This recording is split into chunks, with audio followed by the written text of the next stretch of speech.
ഇപ്പോൾ ആദിൽ പാലോട് ജന്തർ മന്ദറിലുണ്ട്. അവിടെ പോലീസുകാർ പൊളിച്ചുകൊണ്ടുപോയ പന്തൽ ഇന്നലെ മെനഞ്ഞാന്ന് രാത്രിയിൽ തന്നെ അവർ പുനഃസ്ഥാപിച്ചിരുന്നു. CJP പ്രതിഷേധത്തിന് കൂടുതൽ പിന്തുണ ഏറി വരികയാണ്. Adil Palode, very good morning. എന്താണ് ഇന്ന് ജന്തർ മന്ദറിലെ കാഴ്ച? CJP പ്രതിഷേധത്തിന് കൂടുതൽ പിന്തുണ ഏറുന്നു. കൂടുതൽ പ്രവർത്തകരും വിദ്യാർത്ഥികളും ഒക്കെ ഇന്ന് ജന്തർ മന്ദറിലേക്ക് വരാനുള്ള സാധ്യതയുണ്ടോ? ഇന്ന് പാർലമെന്റിനകത്തും പുറത്തും ശക്തമായ പ്രതിഷേധത്തിലാണ് കോൺഗ്രസ് ഒരുങ്ങുന്നത്. രാഷ്ട്രപതി ഭവനിലേക്ക് ഇന്ന് MP-മാരുടെ മാർച്ചുണ്ട് എന്നുള്ള വിവരം കൂടി ഇപ്പോൾ പുറത്തു വരുന്നു. അപ്പോൾ അങ്ങനെയാണെങ്കിൽ ഇന്നും ജന്തർ മന്ദർ ശ്രദ്ധാകേന്ദ്രമായിരിക്കുമോ? CJP-യുടെ നീക്കം എന്താണ്? ആദിൽ പാലോട്. ഉറപ്പായും അരുൺകുമാർ, അടിച്ചമർത്താൻ ശ്രമിക്കും തോറും CJP പ്രതിഷേധം കൂടുതൽ സജീവമാകുന്നതാണ് ജന്തർ മന്ദറിൽ നിന്ന് നമ്മൾ നേരിട്ട് കാണുന്ന കാഴ്ച. ഈ ദൃശ്യങ്ങൾ കാണുമ്പോൾ തന്നെ അറിയാം, ഈ സമയത്ത് 7 മണി സമയത്താണ് ഇത്രയും വിദ്യാർത്ഥികൾ, നൂറുകണക്കിന് വിദ്യാർത്ഥികൾ ജന്തർ മന്ദറിൽ ഈ വിധത്തിൽ പ്രതിഷേധവുമായി രംഗത്തുള്ളത് എന്ന് ഈ ഘട്ടത്തിൽ നമുക്ക് മനസ്സിലാക്കാൻ സാധിക്കും. പിന്നിലെ ദൃശ്യങ്ങളിലേക്ക് കൂടി പോയാൽ ഏകദേശം ജന്തർ മന്ദർ നിറഞ്ഞു തന്നെ ഇരിക്കുന്നു ഈ വിദ്യാർത്ഥികളെ കൊണ്ട് എന്ന് ഈ ഘട്ടത്തിൽ നമുക്ക് പറയാൻ കഴിയും. മറ്റൊന്ന് അർദ്ധരാത്രിയും സംഘർഷം പലയിടത്തും ഉണ്ടായിരുന്നു എന്നുള്ളതാണ്. ഇന്നലെ പലയിടത്തും പ്രവർത്തകരും പോലീസും ഏറ്റുമുട്ടുന്ന സാഹചര്യമുണ്ടായിരുന്നു. കൂടുതൽ പിന്തുണ ജന്തർ മന്ദർ സമരത്തിന് ഏറുന്നതാണ് നമ്മൾ കാണുന്ന കാഴ്ച. കൂടുതൽ പ്രതിപക്ഷ നേതാക്കൾ ഇന്ന് സമരവേദിയിൽ എത്തുമെന്നറിയുന്നു. ഇന്നലെ അരവിന്ദ് കെജ്രിവാൾ ഒപ്പം ഉദ്ധവ് താക്കറെ, ശരത് പവാർ എന്നിവർ ജന്തർ മന്ദർ സമരത്തിൽ എത്തിയിരുന്നു. കസ്റ്റഡിയിലുള്ളവരെ മോചിപ്പിക്കാനായി പോലീസ് സ്റ്റേഷനിൽ നേരിട്ട് എത്തുന്ന സാഹചര്യം കൂടി ഉണ്ടായി. അതേസമയം കോൺഗ്രസിനെതിരെ AAP രംഗത്തെത്തുന്നുണ്ട്. ഈ സമാന്തരമായി മറ്റൊരു സമരം നടത്തുന്നത് നന്നാകില്ല എന്നുള്ളതാണ് അവർ പറയുന്ന പ്രധാനപ്പെട്ട AAP-യുടെ ആരോപണം. ഏതായാലും സമരം കൂടുതൽ സജീവമാകുന്നതാണ് നമ്മൾ കാണുന്ന കാഴ്ച. ഏതായാലും പ്രതിഷേധം സജീവമാകുന്നു. ഈ കൂടുതൽ ആളുകൾ ഈ സമരവേദിയിലേക്ക് എത്തുന്നതാണ് നമ്മൾ കാണുന്ന കാഴ്ച. ലൈവ് ചലത്താ ഭായ്. ഇത്രയും ആളുകൾ, ഇത്രയും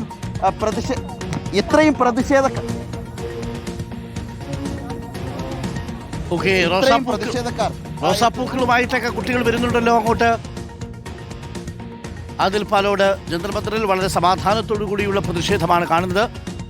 അവിടെ നേരത്തെ നടന്ന ലാത്തിചാർജിന്റെ ദൃശ്യങ്ങളാണ് പ്രേക്ഷകർ കാണുന്നത്. അവിടെ വിദ്യാർത്ഥികളെയൊക്കെ ക്രൂരമായി മർദ്ദിച്ചിരുന്നു നേരത്തെ.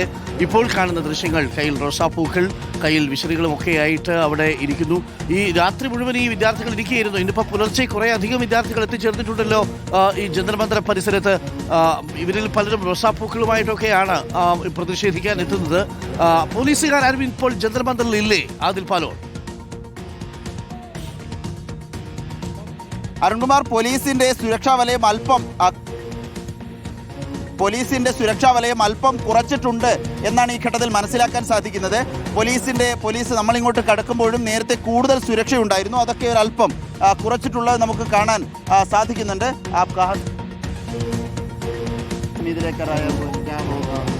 मुझे लगता है कि ये जो आज़ादी है एक नई शुरुआत है आज की जनरेशन के लिए, और जिस तरीके से पुलिस ने बर्बरता करी है वो बहुत ही गलत है, क्योंकि वो आपके ही बच्चे हैं और मारना नहीं चाहिए था आपको.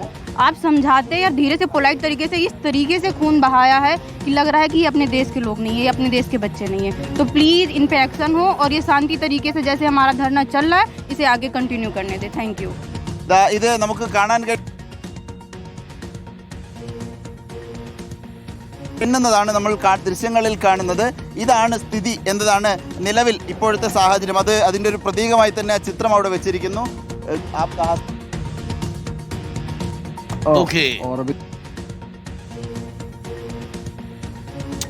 ഓക്കെ, ശരി. നമുക്ക് ജന്തർ മന്ദറിൽ നിന്ന് കൂടുതൽ ദൃശ്യങ്ങളും കൂടുതൽ പ്രതികരണങ്ങളും പ്രേക്ഷകരിലേക്ക് എത്തിക്കാം. കൂടുതൽ പ്രവർത്തകർ അവിടേക്ക് എത്തിക്കൊണ്ടിരിക്കുന്നു. പ്രവർത്തകർ എന്ന് പറഞ്ഞാൽ വിദ്യാർത്ഥികൾ, വിവിധ സർവകലാശാലകളിൽ പഠിക്കുന്ന വിദ്യാർത്ഥികൾ, നീറ്റ് കോച്ചിങ്ങിന് വേണ്ടി തയ്യാറെടുക്കുന്ന വിദ്യാർത്ഥികൾ, CBSE വിദ്യാർത്ഥികൾക്ക് ശേഷം 18, 19 വയസ്സുള്ള വിദ്യാർത്ഥികളാണ് കൂടുതലും അവിടെ സമരത്തിനായിട്ട് എത്തിച്ചേരുന്നതും. പ്രിയപ്പെട്ട പ്രേക്ഷകരെ, അതിർത്തിയിൽ മറ്റൊരു സമരം കൂടി നടക്കുന്നുണ്ട്.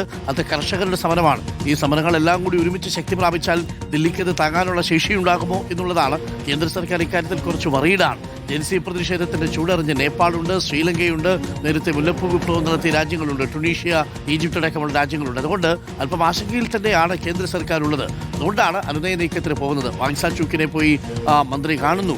അതേപോലെ രാഹുൽ ഗാന്ധിയുമായി ചർച്ചയ്ക്ക് തയ്യാറാണ് എന്ന് ജിതേന്ദ്ര സിംഗ് പറഞ്ഞ് ജിതേന്ദ്ര സിംഗ് തന്നെ നേരിട്ട് വന്ന് ചർച്ച നടത്തിയിരുന്നു.